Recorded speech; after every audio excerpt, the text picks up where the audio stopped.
Hi, I'm Paula from Chic Emporium, and today we're going to have a go at transforming this find from Inexcess that Manda and I did on our little jaunt out, which was £1.25, an absolute bargain. It's plastic, but the shape of it's quite nice, and I want to kind of have a go at making it look a bit more special.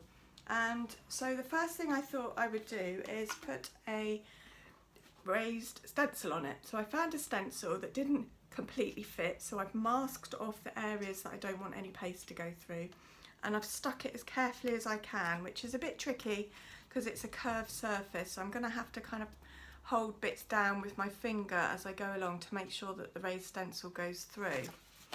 Now I'm going to be using it's just a product that I had, Artisan Enhancements Pearl Plaster, and I bought quite a big tub, so it's gone a long way. But in the past I've used much smaller pots of modelling clay. It's modelling paste, which I got from Hobbycraft, so you don't need to buy a huge thing, and it doesn't really matter, they all do the same job. I'm using a kind of palette-y plastic knife. I'm going to just adjust the camera so that you can see me doing it, because I'm going to have to do it down so that I can use my fingers to hold things in place at the same time. So we're going to have a go. This is a bit tricky. I'll start in the middle, which is obviously the easy area.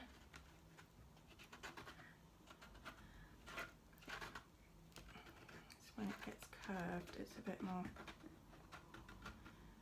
tricky.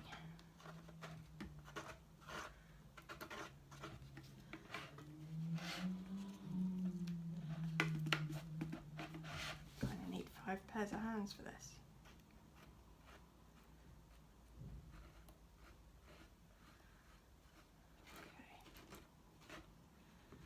I'm putting some pressure with the palette knife to make sure it squirts the plaster through.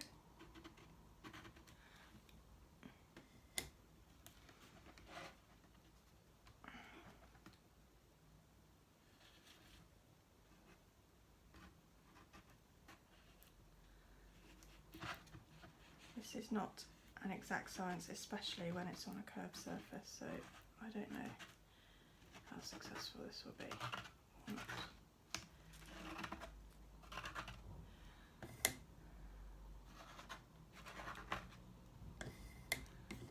Okay, let me have a peek.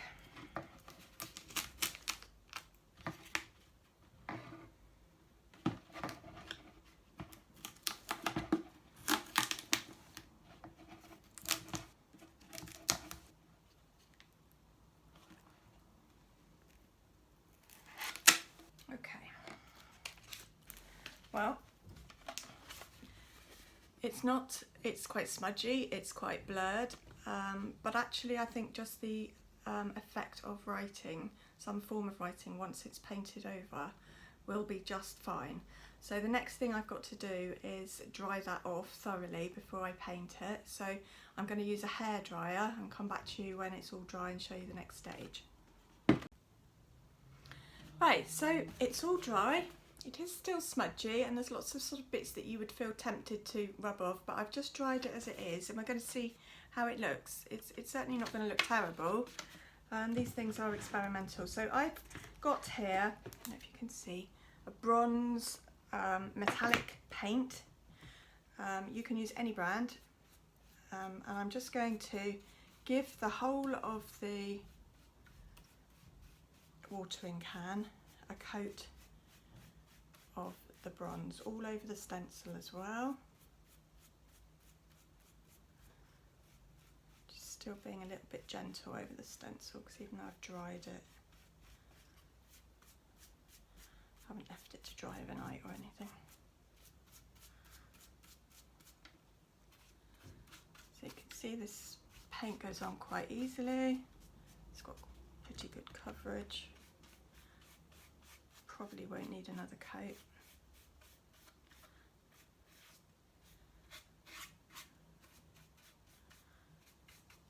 So I'll come back when I've painted it all over, and I'll show you the next stage, okay? Right, so I've painted it thoroughly. I kind of gave it one of my like 1.5 coats just to do it. I've even painted the bottom for sort of extra authenticity. As you can see, the stencil is still showing. You can't necessarily read what it says, but there's some sort of impression of writing going on, which I think is going to help add to the aged look. So what you need for the next stage is some shop cloth, any kind of rag really. You could use a damp sponge if you wanted to, completely wrung out.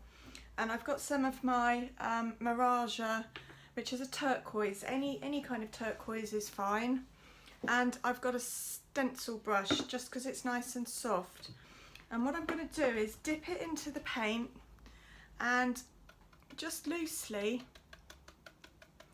almost everywhere but not everywhere, because I want some of the copper to show through, sort of blot it on, and then before it's dry use your shop cloth to just again blot some of it out. I'm going to show you what that looks like close up. So already you're starting to get a kind of aged patina look, which is what we want. So literally going to carry on in that same way all round the watering can, just working in fairly small areas because I don't want it to start drying before I blot it off. Okay.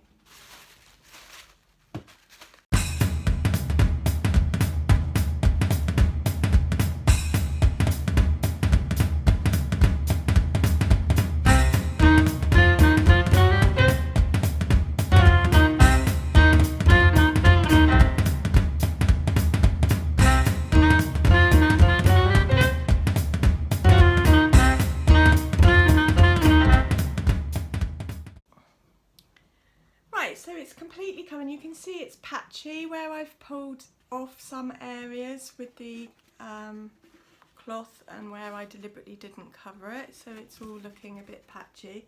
Now the next stage is some white paint and watered right down. This was the dregs in the bottom of my pot, and I'm going to do the same idea, but obviously this is much watery than the original. Is splash it on in an area like that. It's quite dribbly and wet because it's much watered down, and again blot it out. It's going to give a sort of milky appearance to the. It's going to work quite quickly. It's all running everywhere.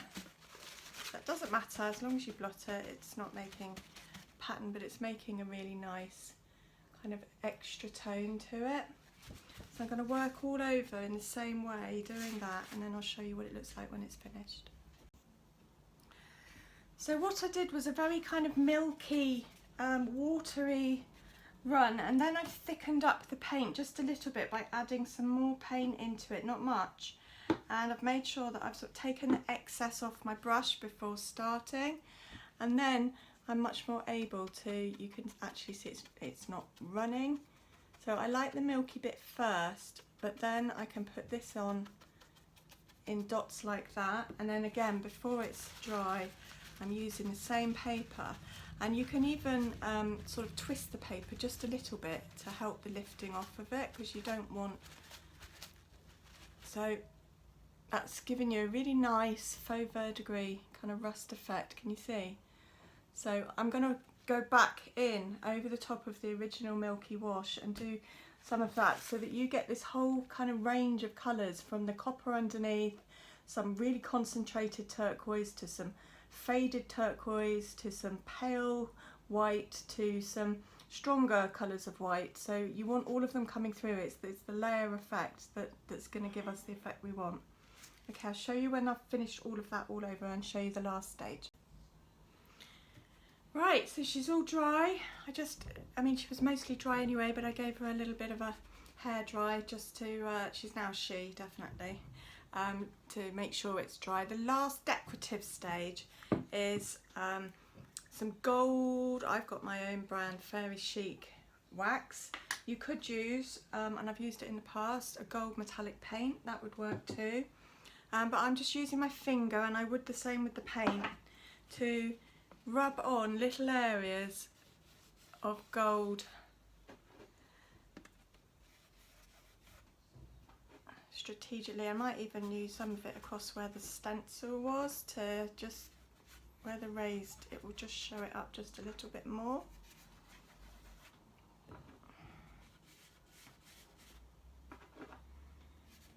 The stencil is very hard to see, but it is there. There is some texture, which I think adds some age to it. I think that would be easier on a flat surface, but I don't regret doing it. It still looks old and textured, which it certainly didn't look before. So I'm just using my finger. Can you see little areas of gold showing up? It's very subtle, and that's how it's supposed to be. It's the last stage.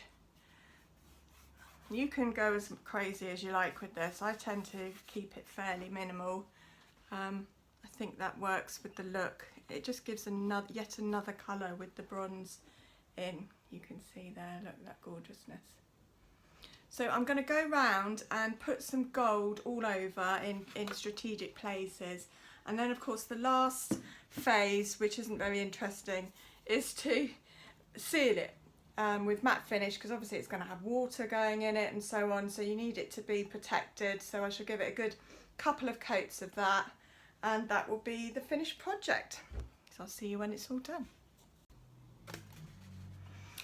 And here she is in all her glory, £1.25 faux verdigris watering can, all sealed and beautified. Here's the stencil. If I get it up close, you can see the kind of texture and etching it's caused compared to the other side that's smooth. So you could have with or without. I think both work, but as a project I think it works beautifully. It certainly looks seriously more quality than it did as the grey plastic thing it started off. I really enjoyed this thrifting project. I love going shopping with Mando, and us both looking at different things in different ways together and having someone to bounce off. It's really good, and I can't wait for us to go on our next trip. I hope you'll join us. If you want to get your hands on any of the products that I've used today, you can go to my website, because I sell all of the Fairy Chic products there, and the link to my website will be in the comments. I will also put a link to Manda's YouTube channel, so that you can pop on over, make sure you subscribe to her channel, and we will be seeing what creation she came up with her bargain that was, I think, £2.45, and see what she manages to do with that. And then we will be back again, no doubt, with our next thrifting session, and I hope you're going to really enjoy them. We certainly are. Remember to subscribe to my channel, and we'll see you again very, very soon. Thank you. Bye bye.